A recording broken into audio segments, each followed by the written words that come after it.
ඔටම සුබ දවසක්. ඔන්න මම අදත් ඔයාලට ගවර්න්මන්ට් ජොබ් වැකන්සිස් කීපයක් අරගෙන ආවා. මම අද ඔයාලට ජොබ් වැකන්සිස් අරන් ආවිලා තියෙන්නේ ශ්‍රී ලංකා විවෘත විශ්වවිද්‍යාලයේ තමයි. මම අද ඔයාලට මේ කියන වැකන්සිස් තියෙන්නේ. හරි, ඉතින් අපි බලමු මේ වැකන්සිස් වලට අපි ඇප්ලයි කරන්නේ කොහොමද. O level විතරක් සමත් අයටත් මෙන්න මේ විදිහට ජොබ් වැකන්සිස් තියෙනවා. හරි, ඉතින් අපි කතා කරමු මෙන්න මේ ජොබ් වැකන්සිස් සහ මේකට අවශ්‍ය සුදුසුකම් මොනවාද? එයාගම වැටුප් ප්‍රමාණය කීයද මේ දේවල් අපි කතා කරමු. හරි, ඉතින් මුලින්ම හෙද නිලධාරී තමයි තියෙන්නේ. ඉතින් හෙද නිලධාරී සඳහා දෙවන ශ්‍රේණිය මට්ටමේ තමයි මේ විදිහට අයදුම්පත් කරවන්නේ. අප සාපේල විභාගයේ දෙවරකට නොවැඩි වාර ගණනකදී විෂයන් 3කට සම්මාන සාමාර්ථ සහිතව විෂයන් 6කින් සමත් වීම තමයි මේකට අවශ්‍ය සුදුසුකම් වන්නේ. රාජ්‍ය වෛද්‍ය මණ්ඩලය විසින් පිළිගත් හෙද සහතිකයක් ලබා තිබීම තමයි මේකට අවශ්‍ය සුදුසුකම් වන්නේ. හරි, ඉතින් බඳවා ගන්න සම්මුඛ පරීක්ෂණයක් මගින් කියලා තමයි සඳහන් කරලා තියෙන්නේ. ඉතින් මේකට අදාළ කෝඩ් එක උඩින් සඳහන් කරලා තියෙනවා, ඔයාලට පේනවා ඇති. ඉතින් අන්න ඒ කෝඩ් එකට අදාළ මම ඔයාලට වැටුප් ප්‍රමාණය ඉස්සරහින් පෙන්නන්නම්. හරි, ඒක මහජන සෞඛ්‍ය පරීක්ෂක.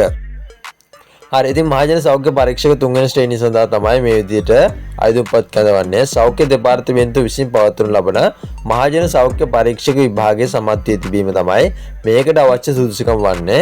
හරි, එයාගේ විදුලි කාර්මික වෑද්දුම්කරු යන්ත්‍ර ශිල්පී. ඉතින් මෙන්න මේව සඳහා කිසිම සුදුසුකමක් බලපාන්නේ නැහැ. ඉතින් ඔයාලට අර NVQ සහතිකයක් තමයි අවශ්‍ය වන්නේ. හරි, ඉතින් මම ඒක ඔයාලට සඳහන් කරන්නම්. හරි, ඉතින් මෙන්න මේකට අවශ්‍ය වන්නේ NVQ4ට අඩු නොඅඩු මට්ටමේ සහතිකයක් තමයි අවශ්‍ය වන්නේ. ඔයාලට දිනනවා නම් NVQ සහතිකයක් අනිවාර්යයෙන්ම ඔයාලට පුළුවන් මේකටත් අයදුම් කරන්න. හරි, ඊට පස්සේ රියදුරු රැකියාව තියෙනවා. රියදුරු රැකියාව තුන්වෙනි ශ්‍රේණිය සඳහා සාමාන්‍ය පෙළ විභාගය සම්මාන සාමාර්ථ දෙක සහිතව දෙවරකට නොවැඩි වාර ගණනකදී සමත් වීම තමයි මේකට අවශ්‍ය සුදුසුකම් වන්නේ. එයාගේම බර වාහන පැදවීම සම්බන්ධ මෝටර රථ ප්‍රවාහන කොමසාරිස් විසින් නිකුත් කරන ලද රියදුරු බලපත්‍රයක් තමයි මේකට අවශ්‍ය වන්නේ.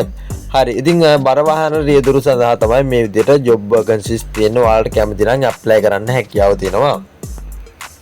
හරි, ඊට පස්සේ ආරක්ෂක සේවය. ඉතින් ආරක්ෂක සේවයේ ජොබ්ස් තියෙනවා. ඉතින් මේකටත් සාමාන්‍ය පෙළ විභාගය ආම් වශයෙන් සම්මාන සාමාර්ථ දෙකක් සහිතව තමයි මේ විදිහට සමත් වෙලා තියෙන්න ඕනි කියලා සඳහන් කරලා තියන්නේ.